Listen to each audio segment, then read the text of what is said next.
Guys, this Houston Sports Talk back into the video today. Into the Boston Celtics have traded for George Nieng.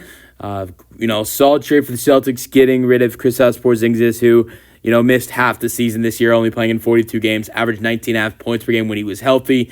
The reason why the Celtics had to make this trade is because of the second apron, and that's why they traded Drew Holiday. And we knew these moves were coming. We just didn't know where the two guys were going. And so Holiday's going to Portland. Porzingis is going to Atlanta to team up with Trae Young, and that should be interesting if Porzingis can stay healthy, but that's a big what if.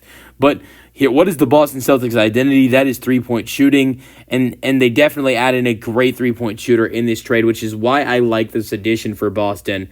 They get a second-round pick alongside him, but George Nieng was averaging 41% from three this season with the Atlanta Hawks after getting traded there, was shooting 40% with Cleveland before that, and that was on 5 attempts per game, 7 attempts per game with Atlanta, 4.5 with Cleveland.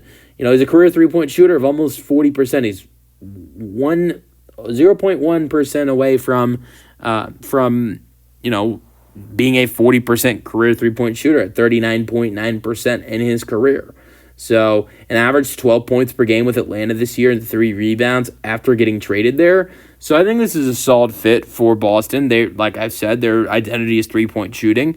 So, I think the idea would have to get a better package back for Porzingis. But, here's the problem. Porzingis is fully healthy.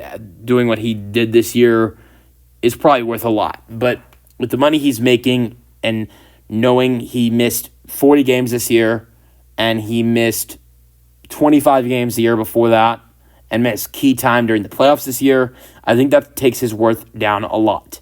So, but let me know your thoughts on the trade for the Boston Celtics in the comment section, and peace out.